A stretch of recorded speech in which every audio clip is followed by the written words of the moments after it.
10 privileges of life. At ano po ba yung mga pribilehyo na yan na ating sinariwa noong nakaraan? Some basic privileges of life include breath, sight, touch, taste, smell. Kung tutuusin yung mga basic senses. Privilege also includes movement, especially the imagination that moves not only the body but also the spirits. Humor is privilege, love is privilege, rest, and very especially prayer. Bakit po natin binanggit yung 10 pribilehyo na yan? Dahil lahat ng tao, irrespective of gender, race, or economic station in life, can have them. May mga ilan-ilan na may kulang-kulang, kung minsan hindi ka nakakaamoy, hindi ka nakakakita, pero hindi naman pwedeng wala lahat yung 10 na yun sa isang tao. At nakikita po natin ang pagpapala ng Diyos maging doon sa mga kinukulang ang mga ganitong kakayahan, lalo ng senses, ay lalo namang nagiging matalas yung iba nilang senses to compensate for what might be lacking in their lives. Now, these privileges are balanced by duties, and those duties are what we're going to discuss. 10 duties to life. Hindi ko po sinabing 10 duties of life, kundi ito ang mga 10 tungkulin natin sa buhay. Tayo ay nananagot sa buhay na gawin ito sa Kanya. Unang-una, protect it. Life must be protected from death. Life must be protected from threats. Psalm 64 verse 1, Hear me, O God, as I voice my complaint.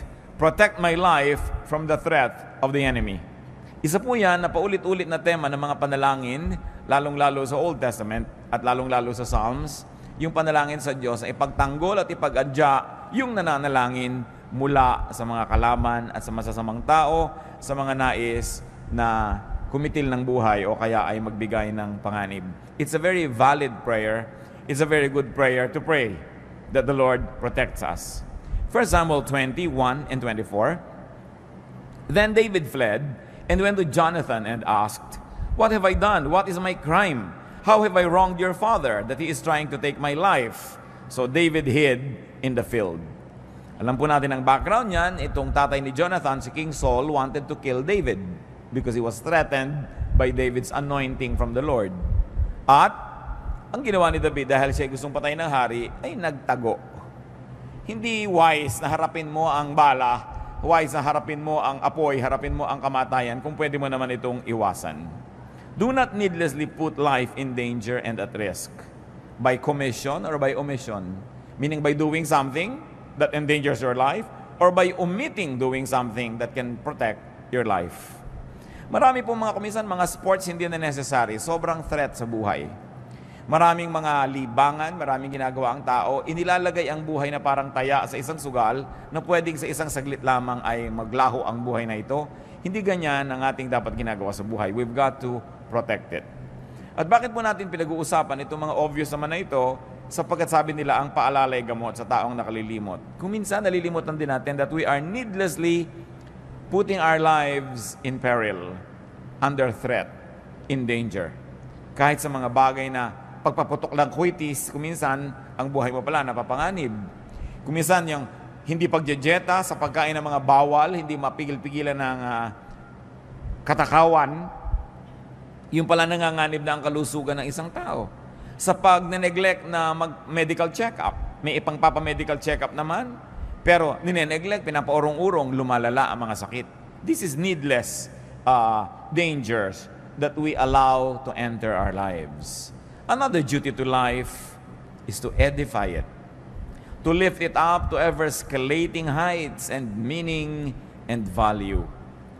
Hindi tayo nabubuhay para maghanap buhay. Naghahanap buhay tayo para magkaroon ng buhay. Dapat ang paghahanap buhay, isa lang po yan na kasangkapan, props ng buhay, para magkaroon tayo ng kailangan natin na pera o kaya ay kabubuhay para magkaroon ng tunay na buhay. Ang buhay ay hindi hinahayaang mapanis, yung nandyan na lamang at hindi na umasenso, nabulok na lang, inanay, umatras. Ecclesiastes 1:13, I devoted myself to study and to explore by wisdom all that is done under heaven. So si Solomon, mayaman na, hari na, sinika pa mag-aral. Yung mga iba naman, gumraduate pa lang ng college, sabi, tapos na, ayoko na magbubukas ang notebook ulit kahit buong buhay ko, hindi na ako magbabasa uli ng libro. Ang utak po ng tao habang ini-stretch, lalong lumalaki. Pero parang sikmura rin yan. Pag palaki ng palaki kinakain mo, palaki ng palaki yung tiyan mo, mas marami ka nakakain. Pero subukan mong konti yung kinakain, lumiliit din yung tiyan nyo, nag-a-adjust. Ganon din yung brain. The more information, the more knowledge you process, the more capable your brain becomes. Pero pag pakonti ng pakonti ang iniisip niyan, pakonti ng pakonti ang mga nilulutas, lumiliit din ang utak. Meron po mga nakakausap tayo sa buhay na nakakabobo. Pag lagi siyang kausap nyo, mabobobo kayo. Meron tayong mga ginagawa na nakakabobo. Pag yun ang ginagawa mo, mabobobo ka. Kaya kailangan lagi kami iniisip na ibang gawin so that your brain will continue to expand. So that it would be enriched with knowledge and therefore with the accompanying wisdom. Luke 12:23. Did we read Ecclesiastes 1:13? I devoted myself to study and to explore by wisdom all that is done under heaven. So, ganun ang ginawa ni Solomon. In Luke 12:23, life is more than food, and the body more than clothes. So, yung katawan, hindi lang yung katawan Yung katawan, instrumento para may marating yung nakatirang espiritu doon. Pag katawan mo lang ang mahalaga sa buhay, you don't get it. That the body is only a tool so that the spirit that lives in it can evolve and can become the great spirit that it is destined to be. So, ganun din yung pagkain, buhay, hindi lang para kumain, ay buhay ka na. Tapos aantay ka ng umaga, pag umaga, aantay mong gumabi, pag gabi, inaantay mo mag-umaga, ganun na lang, naubos na lang yung buhay ng papaganon. We've got to go beyond the basics, we've got to go beyond survival level. Kaya kalaban po ng tunay na espiritualidad, ang sobrang karukhaan, ang sobrang kahirapan.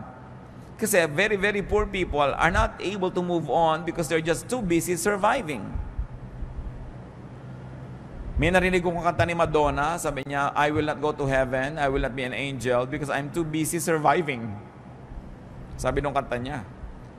There is some truth in it because when people are just too busy trying to survive, they will not be able to evolve into the refined personalities that they should be.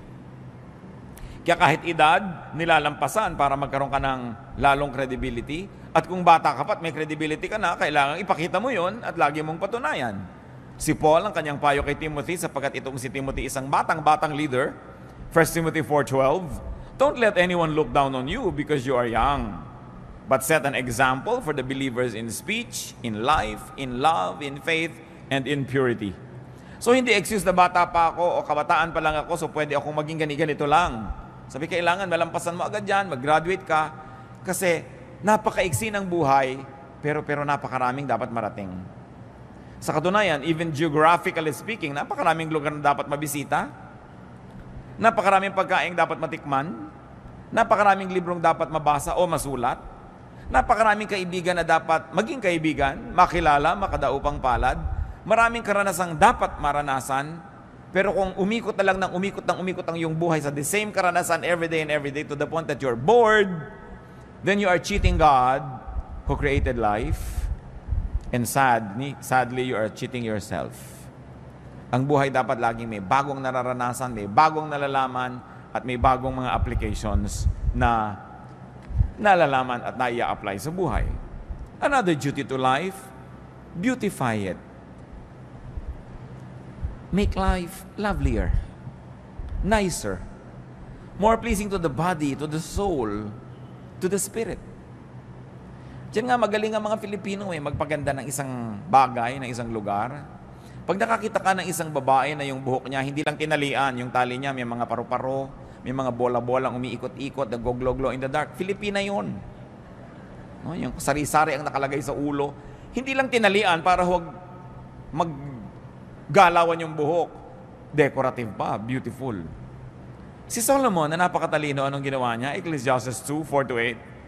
I built houses for myself and planted vineyards. I made gardens and parks and planted all kinds of fruit trees in them. I made reservoirs to water groves of flourishing trees. I bought male and female slaves and had other slaves who were born in my house. I also owned more herds and flocks than anyone in Jerusalem before me. I amassed silver and gold for myself and the treasure of kings and provinces. I acquired men and women singers and a harem as well, the delights of the heart of man. So niya, name it, I had it. Ginawa ko.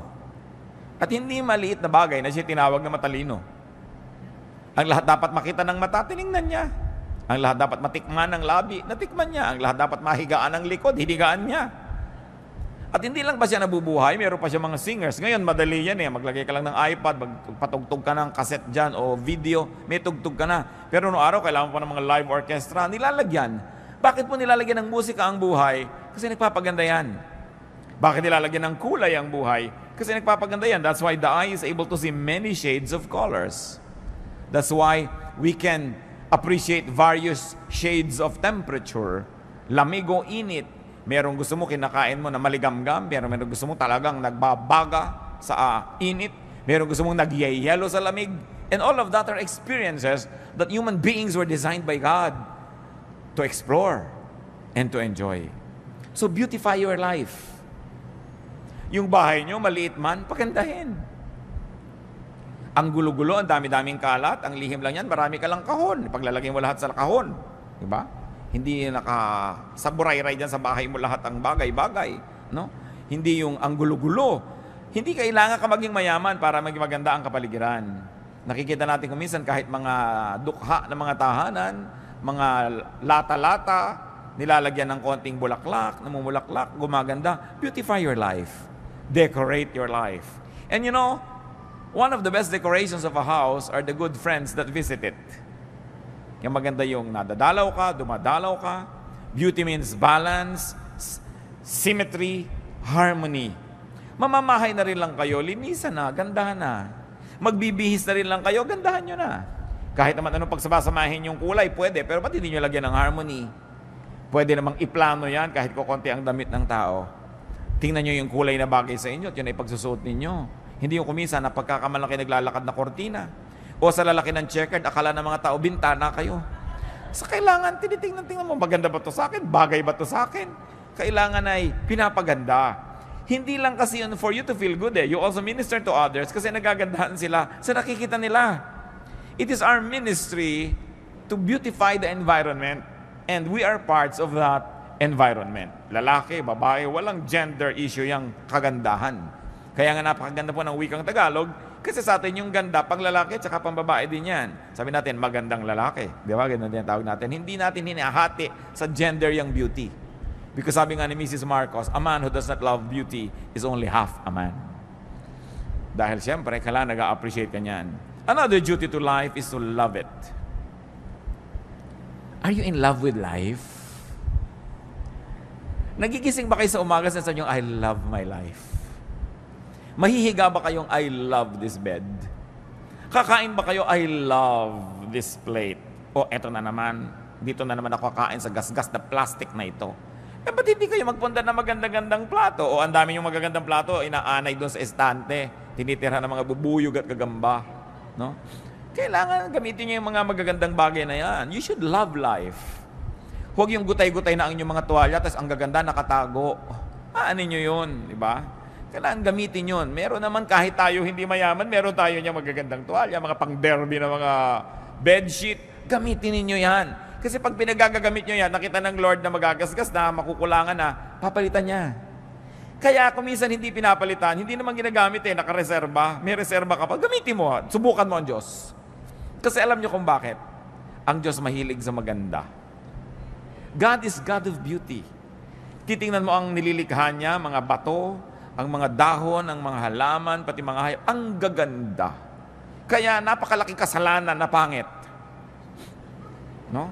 Ngayon, yung pangit, hindi ibig sabihin natin ganito ilong mo, ganyan ang buhok mo, pangit ka. No, there's no such thing. Because all human beings were made by God. So, ano man buhok mo, tuwid o kinky, lumalakad man yung suklay pag inilagay mo, ayaw lumakad. Pag may pumasok na insekto sa loob, di makawala. Maganda ka pa rin dahil Diyos pa rin ang gumawa ng kulot na buhok. Ang point lang, maganda ba yung gupit mo, bagay ba naman yung ginagawa mong ayos sa iyong sarili. Hindi pinag-uusapan yung height. Anong ginagawa mo sa katawan mo? Pinapabango mo ba yan? Pinapakinis mo? Love life. Kaya alam niyo po, kitang-kita niyo pag ang isang may bahay ay ganado. Pati ang niluluto niya, iba. May mga konti pang dekorasyon. Hindi ba sa inihagis na yung 3 tuyo doon sa, para naka-cross-cross na tuyo doon sa ibabaw ng mesa, wala ba ka-arte-arte? Pero pagka ganado ang tao sa buhay, pati kamatis, sinihiwa niya na maganda, naka-arting ganon. Nakakita nyo na ba nakakain kayo kumisa nung tinanggal nyo yung takip, nakakaantok ang itsura ng ulam? Dahil, paano bang ulam ito? Wala namang ka-arte-arte sa buhay. So, love it. Romance life. Romance life. Napakahalaga na ang buhay natin pinapaganda. Do not hate life. Do not dislike and demean life. Do not be rude to life. Alam niyo po ba na yung buhay ay may buhay? Kaya nga buhay siya eh. So kung tayo ay magaspang sa kanya, rude tayo, dinaramdam niya yon. Kung yung buhay ay ating pinababayaan, hindi pinapansin, dinaramdam niya yon. Kung hindi natin inaalagaan at pinapaganda, pinagdaramdam ng buhay. At kung yung buhay mo ang nagdaramdam, ano mangyayari sa buhay mo? Kaya kailangan we romance life. Ecclesiastes 6:3. A man may have 100 children and live many years, yet no matter how long he lives, if he cannot enjoy his prosperity and does not receive proper burial, I say that a stillborn child is better off than he. So nakita niyo po ang mga particulars itong si Solomon hanggang libing. Sabi, kailangan maganda ang libing. Yan ang last statement ng buhay mo. No? Kailangan, pinaplano mo rin yan. Dahil gusto mong igalang, maging yung katawan mo na iniwan sa bandong ibabaw. No? Kailangan na inaayos ang buhay, binibigyan mo ng dignity. Kung paano ka uupo, paano mo ginugupit ang iyong buhok, paano mo inilalagay ang bag mo. May mga bag na parang nagtutong na sa lahat ng dumig, kung saan lang inilalapag, walang galang sa bag. No? May mga gamit na gas kasi hindi ginagalang, hindi nililinis. When you love life, life will love you back. May buhay ang lahat ng bagay. At kahit masabi mo mga bato, mga bakal-bakal na walang sariling buhay, Diyos ang may bigay noon at Diyos ay nagdaramdam. Kung ang mga binibigyan niya ay pinapabayaan lang, kayo ba? Kung may ibinibigay ka sa mahal niyo sa buhay, tapos hindi inaalagaan, hinahagis-hagis lang dyan, di ba naghihinanakit kayo? Ang Diyos na nagbibigay sa atin ng lahat ng tinatangkilik natin. Meron kayong isang leather bag, nakikinis-kinis nyo ba? Napupunas-punasan nyo man lang ba yun? Di ba? Yung bahay ba naman natin, inaayos-ayos natin. Napakahalaga. Psalm 90 verse 12. Teach us to number our days aright, that we may gain a heart of wisdom. Anong hinihiling dito sa panalangin? Turuan niyo po ako, Panginoon, na bigyan ng katuturan ang bawat araw ng buhay ko. Love life by not wasting time. Love life by getting the most out of time. At dyan po tayo lahat pantay-pantay, mga kapatid. Lahat ng tao, take to 24 hours a day lamang. Take 7 days a week. Bakit dumadaan ko minsan isang semestre na merong isang estudyante na magiging 4th year na siya, pero ikaw na isang estudyante, 2nd year ka pa rin, pareho kayong dinaanan ng semestre na yun, ha? Bakit dumadaan ng mga panahon? 7 taon na yung inyong kapitbahay, may aanihin na siyang atis. Kasi nagtanim siya 7 years ago. Ikaw na walang itinanim, titingin-tingin ka lang sa atis niya. Pareho kayong dinaanan ng 7 taon. Pare-pareho po tayong dadaanan ng 5, 10, 15, 20, so and so on, na mga taon. Pero may nangyayari ba sa mga taon na dumadaan sa ating buhay? Nadadagdagan ba tayo ng kalaman? Nadadagdagan ba tayo ng wisdom? Mas bumubuti ba ang ating puso? Mas bumabait tayo? Mas rumurunong tayo? Yun ang napakahalagang mangyari sa buhay. Love life and live it. Yung buhay, dapat ipamuhay. Go gladly through the motions of living. Ano ba yung mga motions of living? May mamamatay, may mauospital, may ooperahan, may dadalawin, may mangungutang, may sisingilin, may babayaran, may papakinggan, meron kang sasabihin. These are the motions of life. The activities and the rituals, both great and small, of living. Kakain ka, maghuhugas ka ng plato, mamamalengke ka, ililigpit mo mga pinamili mo. These are the motions of life. Ginagawa nyo lang ba yan dahil dapat gawin? Ginagawa na rin lang, mga kapatid, enjoy it. Naghihiwa na rin lang kayo ng manok. Diba? Alam mo yung nag-enjoy humiwa ng manok, walang nababaling buto sa hita. No? Dahil alam niya kung saan niya hihiwain. In fact, gagawin lang ng kamay niya, bali ang buto. No? Pero yung mga ibang tusok-tusok yung buto, durug-durug, wala yata sa mudang nagputol ng manok na ito. No? By the way, ang galing ng mga Pilipino magputol ng manok, ha? Meron isang batang lumaki sa Amerika nung nagbalik bayan dito, sabi niya, I didn't know that a chicken could be cut up so many pieces. Talaga ganyan dahil maraming kakain. No? Naparami talaga ang manok. Daig ng mga ginang dito sa Pilipinas sa mga surgeon. No? Pagpaparami ng ulam. Pero ayusin mo na yan. Ayusin mo na, dadabog-dabog ka. Enjoy every minute. Because if you work for 1 hour or 2 hours, may nililinis ka, hinuhugasan mo yung mga balat ng talaba, o kung ano man yun, at nagdadabog ka, nainis ka, kapatid, ikaw nalugi noon dahil may dumaan na isang oras na hindi mo na-enjoy at hindi na babalik ang oras na yun kahit kailan. Kaya lagi kong sinasabi sa mga bagulang ng mga bata, enjoyin nyo na mga anak nyo. Yung para kayong puno na laging sinasampan ng anak nyo, pagdating ng araw, ni ayaw niyang makita kayo kasama sa mall. No? So habang laging nakasama, isama ng isama, laging pabuhat ng pabuhat, buhatin. Hindi laging ganyan yan. Dumadaan ang panahon. Mabuti na yung walang pinagsisisihan. Ecclesiastes 9:7-10. Go eat your food with gladness and drink your wine with a joyful heart. For it is now that God favors what you do. Always be clothed in white and always anoint your head with oil. Enjoy life with your wife whom you love, all the days of this meaningless life that God has given you under the sun, all your meaningless days. For this is your lot in life and in your toilsome labor under the sun. Whatever your hand finds to do, do it with all your might. For in the grave where you are going, there is neither working nor planning, nor knowledge, nor wisdom. Sabi niya, gawin mo na lahat. Gawin mo with feelings. Mag-aayos ka ng bulaklak, sinaksak mo na lang bigla doon sa baso yung mga bulaklak. Gandahan mo. Diba? Magtitiklop ka ng kumot, hindi pantay-pantay yung mga sulok. Gandahan mo. Isasalansan mo ang mga tuwalya sa cabinet. Gandahan mo. Sabi gano'n, para lahat ng ginagawa mo, meron kang satisfaction. Tuwang-tuwa ka. Nag-enjoy ka sa buhay. Do not just exist. Live. Have a life. Have excitement. Have passion and feelings. Yung kakain kayo ng sopas, ang lamig-lamig, gano'n na ba kahirap initan yan? Lagi na lang, hoy, huwag ka na magdagdag ng hugas yung plato. Dito tayo kakain sa tansan. Ano ba naman, napakahirap namang kumain sa tansan. Tapos ang chopstick mo, toothpick.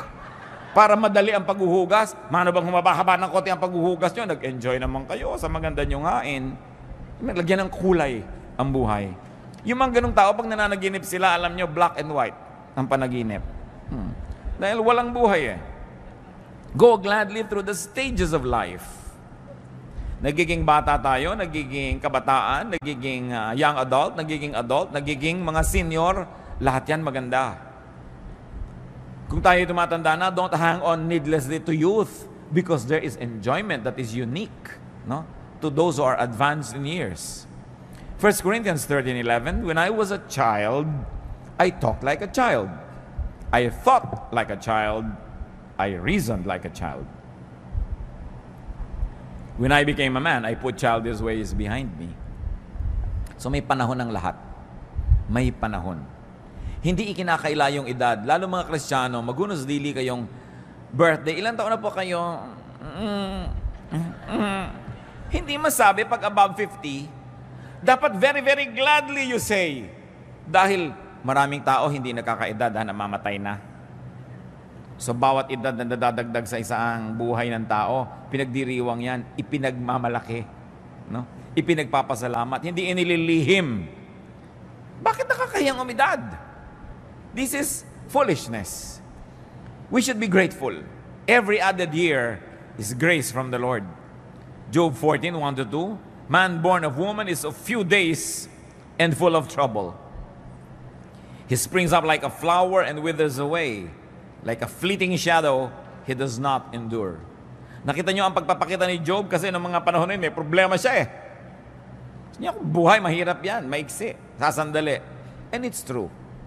Bakit ngayon sasayangin ang sasandaling buhay? So be a child, be a youth, be an adult, all in its right time. And another duty to life, which is very much related to what we're saying, is enjoy it. Hindi ko mo ang isang tao ay makadiyos, ayaw niya mag-enjoy. Ito ang dapat ituwid. Akala nyo ba, pag religyoso ka, walang enjoyment. Puro mga parusa sa sarili, puro pag-aayuno, puro pagtitiis, puro pagtitipid. Enjoy life. Ecclesiastes 8:15, so I commend the enjoyment of life. Because nothing is better for a man under the sun than to eat and drink and be glad. Then joy will accompany him in his work all the days of the life God has given him under the sun. Remember, nagsasalita si Solomon na nagtrabaho, ha? Sabi niya, I planted vineyards, I made orchards, I made reservoirs, I made houses. Kaya din siya nag-enjoy ng pagkain niya, ng pagpapahinga niya. Pero kung wala kayong ginagawang gano'n, tapos puro enjoyment, hindi rin yan balance. Enjoyment is earned. Ecclesiastes 10:19, a feast is made for laughter, and wine makes life merry. Sabi gano'n, magpakasaya kayo. Basta hindi nyo nililimot ang Diyos. Sabi niya, oh, young man, enjoy your life. Just remember that you will face God and you will give an account. Ibig sabihin, huwag mo kakalimutan na may Diyos. Nag-enjoy ka. It's from God. Pero be responsible for the kind of enjoyment that you have because there's going to be accountability also. Life is far from perfect. Don't cry over spilled milk, sabi nga nila. Marami na siguro kayong gatas na naligwak, juice na natapon. Baka naman hanggang ngayon, ipiniiyak nyo pa, tama na. Merong nasayang, pinanghinayangan nyo sandali, tapos tama na, get on with life. Tama na mga sisihan, tama na ang panghihinayang, yung mga if only, if only, if only. Tanggalin nyo na sa inyong lengguwahe mga kapatid yung if only. Kung natapos ko ang aking pag-aaral, yung mga ganyan, if only, pinag-aral ako. Eh, hindi ka nga pinag-aral eh. Anong gagawin mo? Magngungungoy-ngoy ka buong buhay. Di kung gusto mo, mag-aral ka ngayon.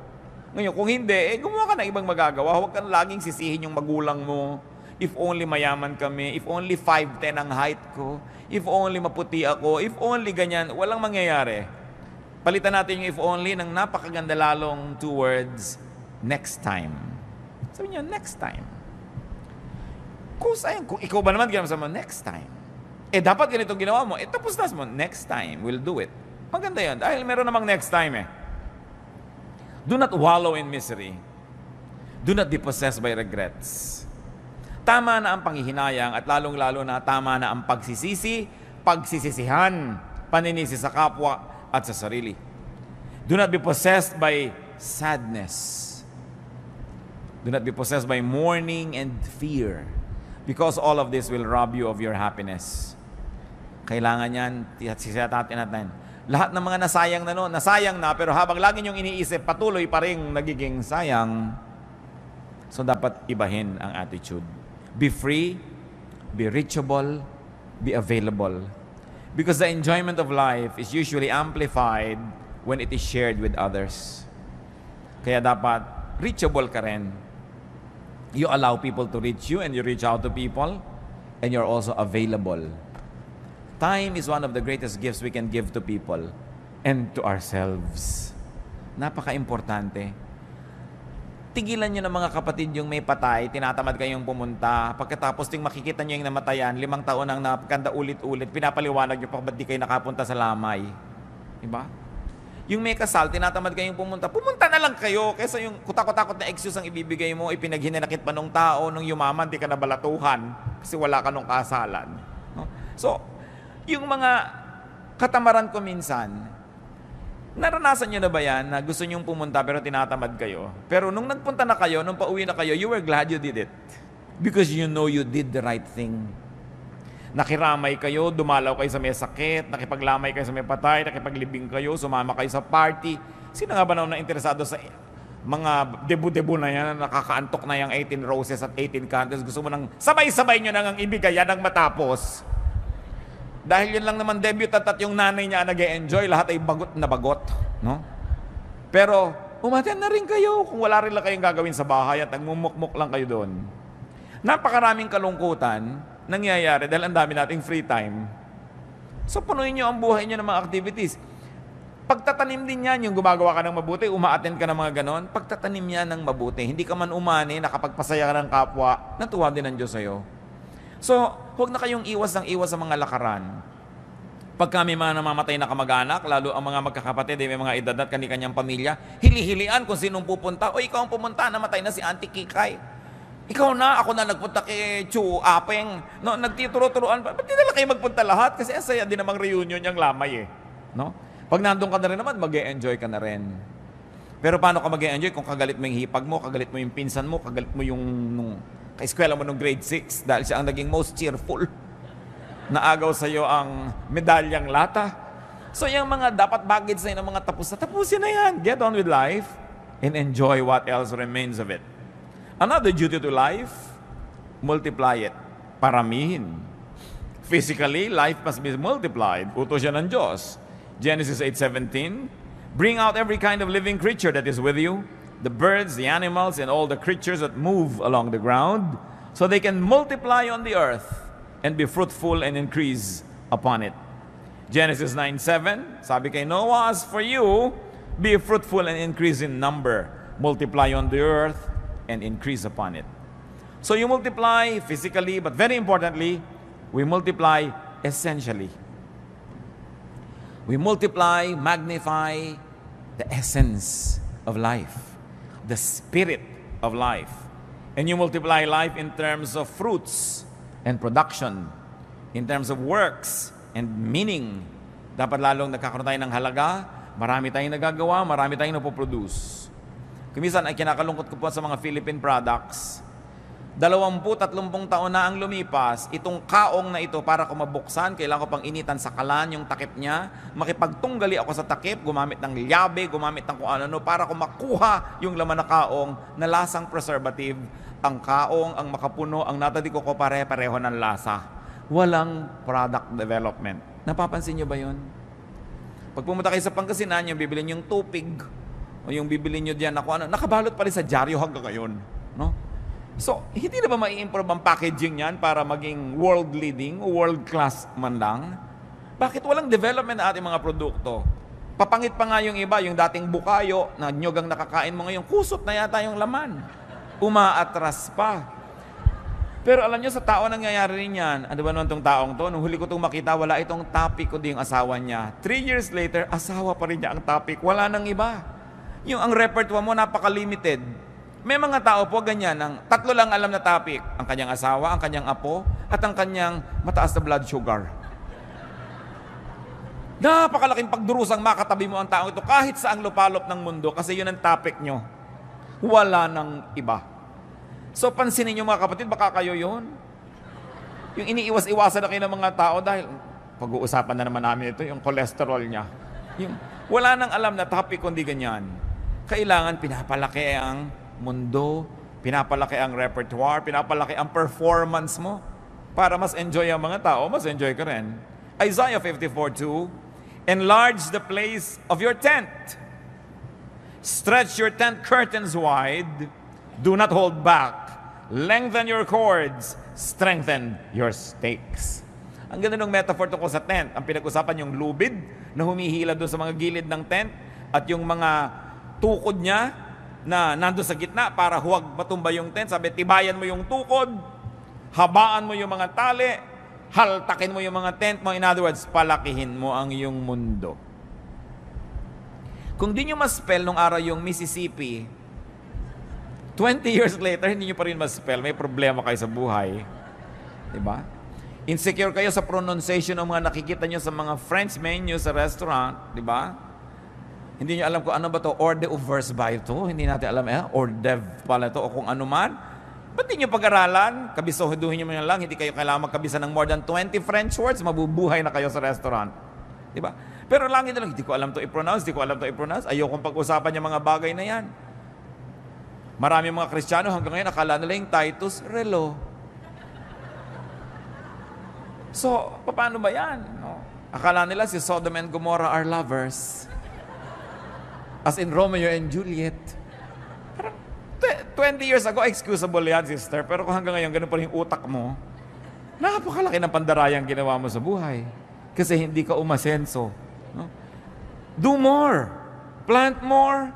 Stretch yourself. Kasi kaya. Nakakakita ba kayo ng mga gymnast? No? Minsan tuwan-tuwa ka na, may dala kang platito, hindi nahulog. Pero nakita nyo ba yung may mga 5 platito pinapaikot na ganyan, tapos meron pang mga laman na chandelier yung platito?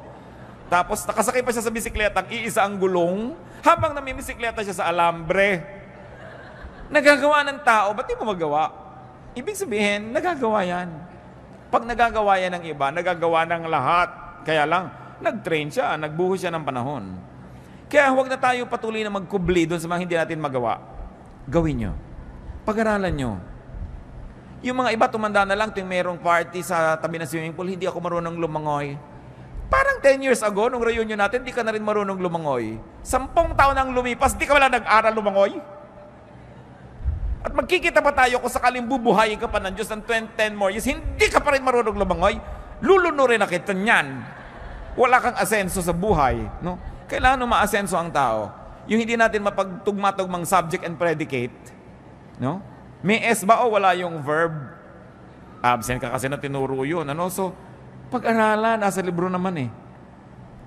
Yung hindi kasi ako marunong magluto ng dinugan, hindi ako kasi marunong magluto ng potsero, 3 years ng excuse yan, hanggang hindi pa rin marunong magluto. Dapat palakihin ng utak. Another duty to life is to restore it. Life will have pains and sorrow. Life will have mistakes. Life will have falls and damages.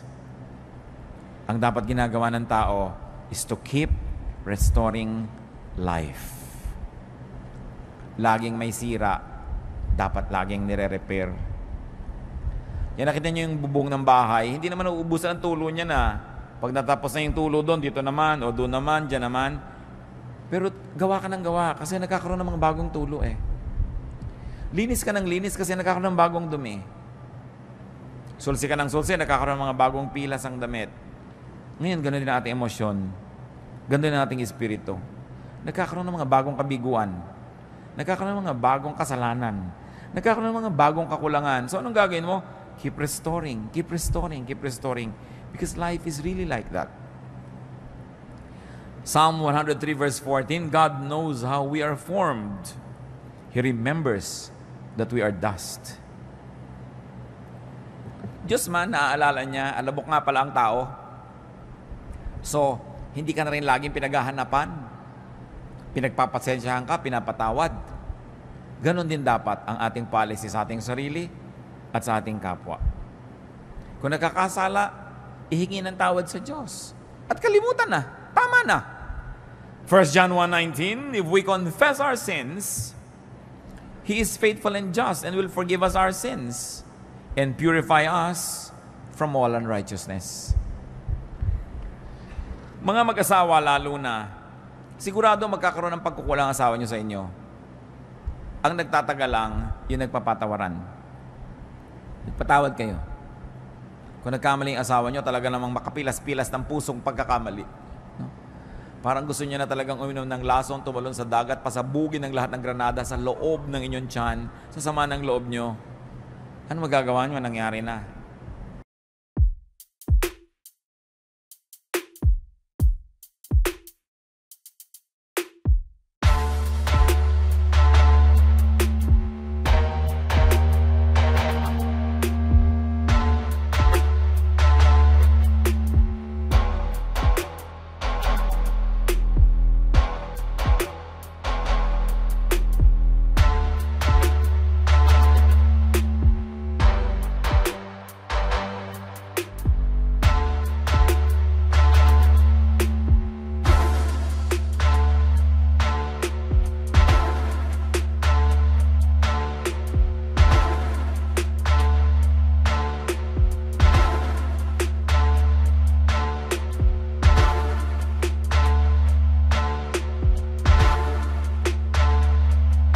Lalo tumihingi naman ng tawad, patawarin nyo na.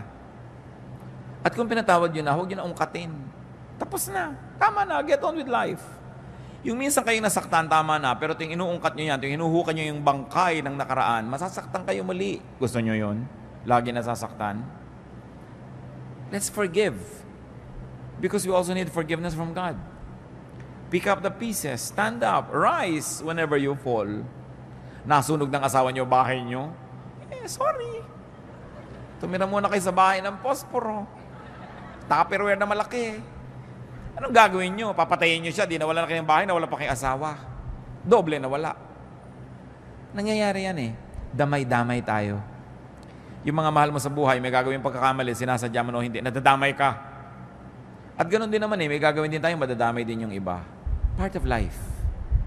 So sabi ni Solomon, be wise. Learn how to live. Kaya sabi niya, enjoy, enjoy, enjoy. Kasi sabi niya, may mga moments, kahit gusto mo, hindi pwede mag-enjoy. May mga moments, gusto mong kumain na masarap, wala kang pera. So pag may pera ka, may gana ka, kumain ka na. Kuminsan naman, may gana ka, wala kang pera. Kuminsan, may pera ka, wala kang gana. Pag nagtagpo yung dalawa, fiesta. Eat. No? Sabi ko noon, pagka nagkataon na masasaya kayo lahat, mag-enjoy kayo, magsaya kayo.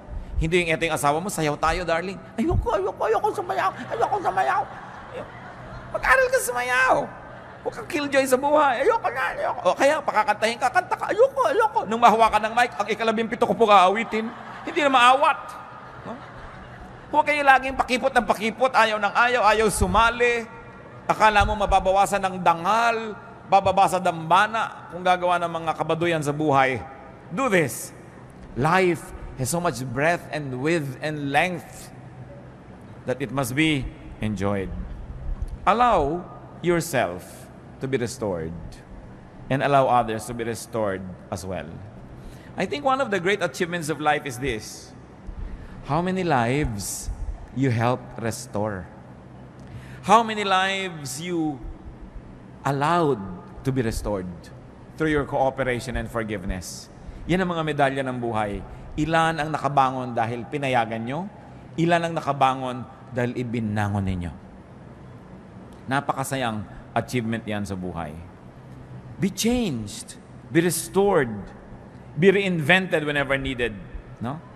Live the phases of life and live many lives, many roles, many times.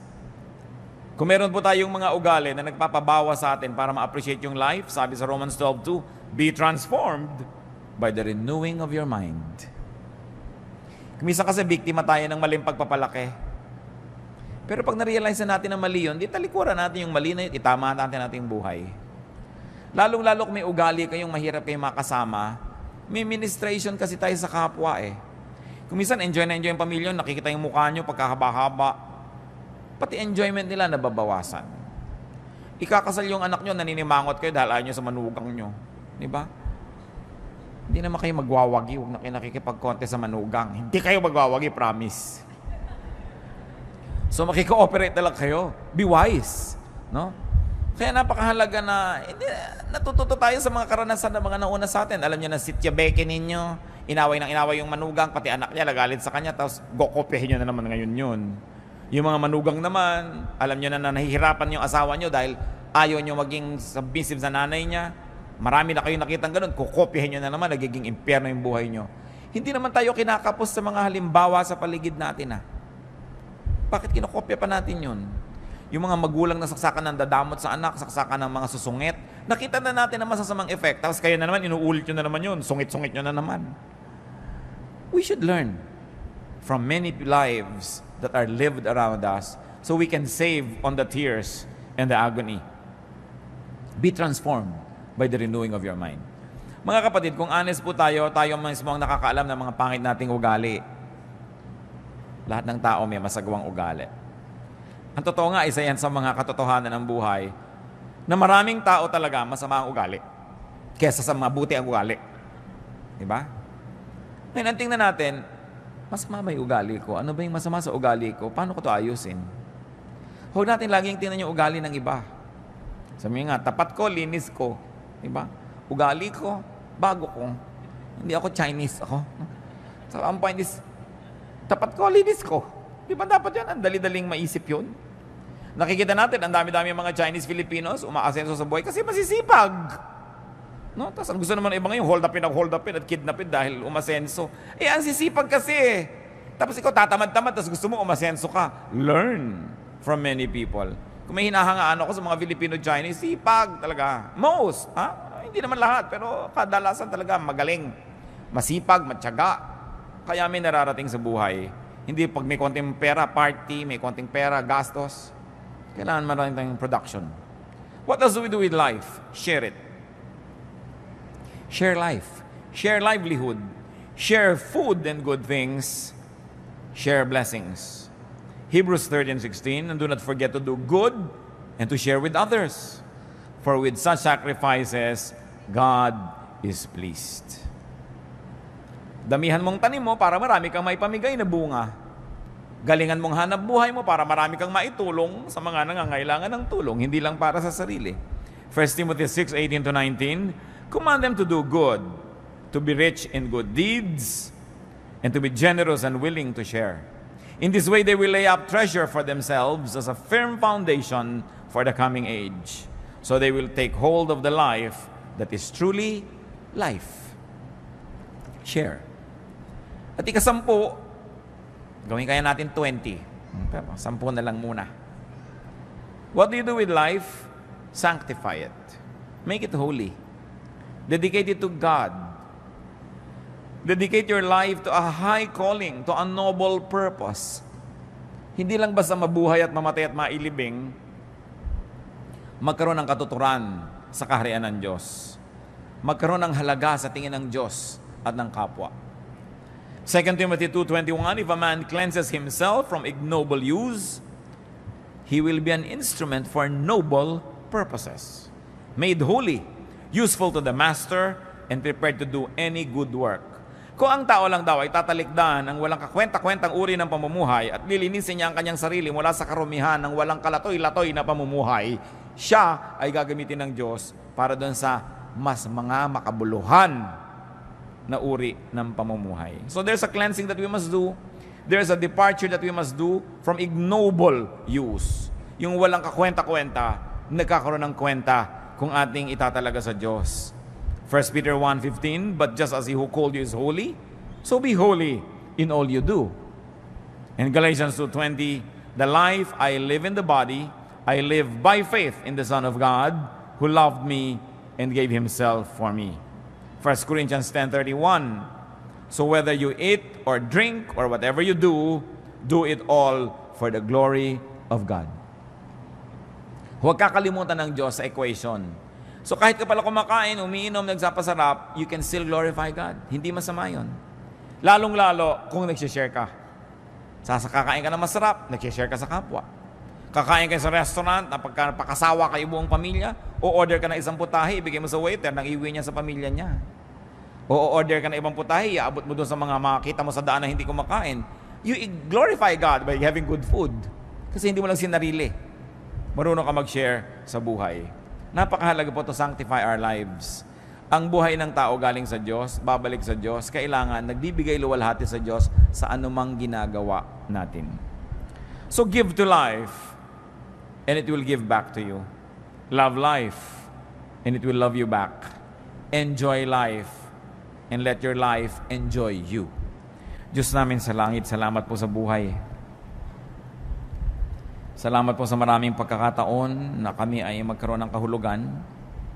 Salamat sa maraming bagay na maaari naming malasap, maranasan, ma-enjoy sa buhay na ito. Patuloy mong ibukas ang aming isip, Panginoon, kung naghahadlang kami sa sarili namin at sa kapwa namin para mas maging maganda ang buhay nila.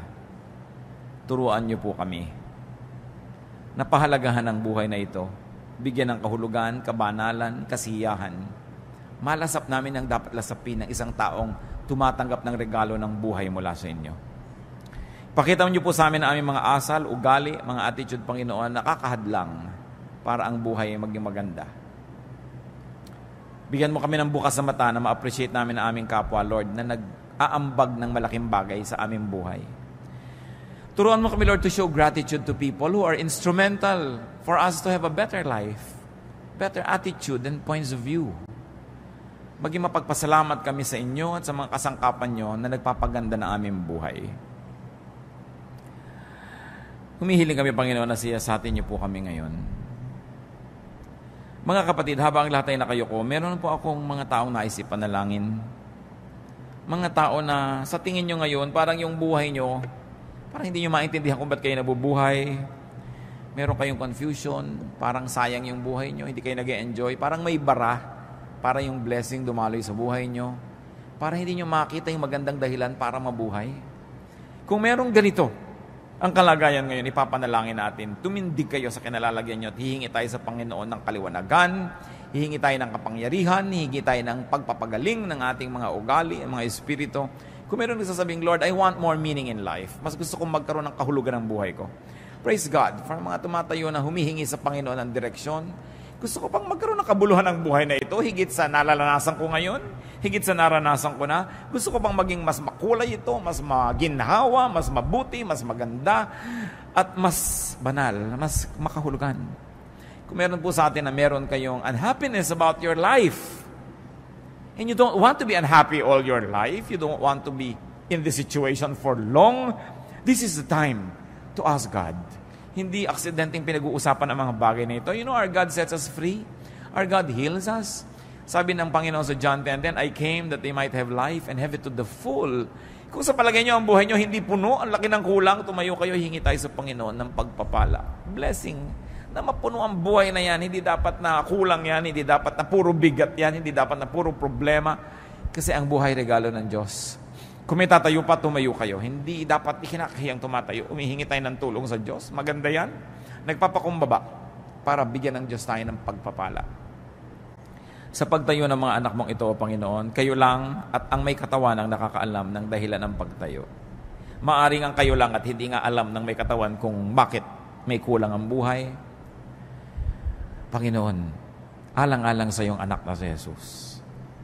Alang-alang sa kanyang mga sugat na tinamo, alang-alang sa kanyang dugo na tumigis, alang-alang sa kanyang paghihirap sa Kalbaryo para sa amin, hinihiling ko sa iyo, Ama sa langit, hipuin mo ang bawat puso ngayon ay tumatayo sa iyong harapan. Una, bigyan mo ng kaliwanagan nang maunawaan kung ano ang nagiging hadlang sa kahulugan at kasiyahan at kagandahan ng buhay, kung ano ang nakakalaso na nandun na dapat tanggalin, kung ano ang mahalagang nandun na dapat ilagay, kung ano ang sobra na dapat ay bawasan, kung ano ang kulang na dapat ay dagdagan.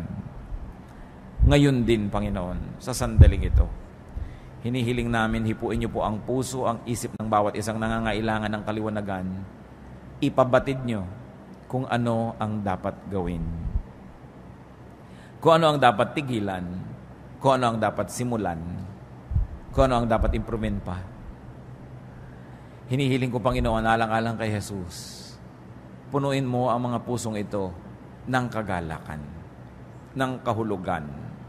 Bigyan niyo po, Panginoon, ng kulay, ng saya, ng musika. Bigyan niyo, Panginoon, ng ganda ang mga buhay na ito.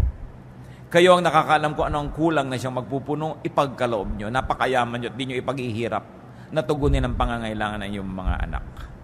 At dinadalangin namin, Panginoon, ang mga kapatid na ito ay magkakaroon ng malinaw na isip, maiwasan ang mga dapat ng iwaksi sa buhay. At nawa, Panginoon, kung ito ay may kinalaman sa pag-uugali, ituwid mo ang aming mga ugali nang walang maging hadlang para dumaloy ang iyong pagpapala. Kung ito ay tungkol sa mga damages ng nakaraan, naging mahiyain, nagkaroon ng inferiority complex, nagkaroon ng takot, nagkaroon ng phobia, nadala, nahirapan, pawiin mo ang mga sugat na ito, Panginoon. Papaghilumin mo ang mga sugat ng puso na iyong mga anak. At huwag ka mag-iwan ng anumang bakas. At nang sa ganun magkaroon ng isang panibagong buhay, bagong pasimula. Kung ang nagiging hadlang ngayong mga bagay, mga pananalapi, mga instrumento at gamit, lalo namang hindi kayo nagkukulang dyan, O Diyos. The earth is the Lord's and everything in it. So we ask you, Father, move your powerful, loving hand and provide your people with their needs. Pagbuksan nyo ng pinto, Panginoon, pagkalooban ng mga kailangan, paulanin nyo ang pagpapala, palakasin ng mga kahinaan, papagliwanagin ng mga kadiliman. At kung ito'y may kinalaman sa kalusugan, Panginoon, palakasin niyo ang katawan ng iyong mga anak, pati ang isip at emosyon. Pagalingin niyo ang mga karamdaman, Panginoon, at bigyan niyo ng ginhawa. Ano man yun, O Diyos, sa napakaraming maaaring dahilan na nagiging hadlang para makita ang ganda ng buhay. Maaaring walang kaibigan, walang kapartner sa buhay, maaaring may mga kasama na nagpapahirap ng loob. Panginoon, ano man ito, kayo ang magturo ng bawat hakbang na dapat gawin ng iyong mga anak upang mapalaya ang mga sarili sa iba't ibang mga piitan at mga kulungan na ito, upang malagot ang iba't ibang mga tali at tanikala na naggagapos sa iyong mga anak. Bigyan mo, Panginoon, ng sigla yung mga matatamlay. Ang mga mahiyain, bigyan mo, Lord, ng self-confidence. At kung may mga mangmangat at mga kamangmangan, punuin mo kami ng karunungan. Turuan mo kami, Lord, to be studious. Turuan mo kami, Lord, na mag-aral at nang sa ganun, huwag kami maging bihag ng kamangmangan habang panahon. At bigyan mo ang Panginoon ng iyong mga anak na mga tutulong, magpadala ka ng mga tao at mga anghel na gagabay, tutulong, mag-aadya sa masama. At nasa ganun, sa maikling buhay na ito na inyong ipinahiram sa amin, malasap namin ang lubos ng iyong pag-ibig. Madama namin ang iyong kabutihan at kami naman maipadama sa iyo ang aming pagsamba at maipadama rin sa kapwa ang aming pag-ibig. Panginoon, pagpalain niyo ang mga tumatayong ito. Buhusan niyo ng pagpapala. Buksan niyo ang pinto ng langit at pagliwanagin sa kanila ang inyong mukha. At nawa, Panginoon, ang inyong makapangyarihang kamay, kumilos, hipuin ang bawat isa, at pagalingin ang mga karamdaman ng aming espiritu. Salamat, O Diyos, sa iyong mga himala. Salamat at maaari kaming dumaing at magsumbong sa inyo. Salamat at maaari kaming lumapit upang humingi ng pagpapala. Maglakas loob na humarap sa inyo at humingi kahit walang patago. Kasi kayo, Diyos, ay Ama namin. Kayo'y makapangyarihan at kayo ang nangako na sasagutin niyo ang aming mga dalangin. Mga kapatid, lawakan, laliman ng pananalig, tanggapin niyo mula sa ating Amang Diyos ang inyong mga hinihingi. Papagpalain kayo ng Panginoon at papagliwanagin ang inyong buhay. At nawa, kung anuman, ang hindi niyo natamasa, whatever you missed in the past, may the Lord give it to you tenfold, 100-fold, that your life may overflow with blessings, with peace, with happiness, with joy, and even with pleasure. And above all, your life will be characterized by holiness, by godliness. Father, bless your people. Bless them in the name of Jesus our Lord.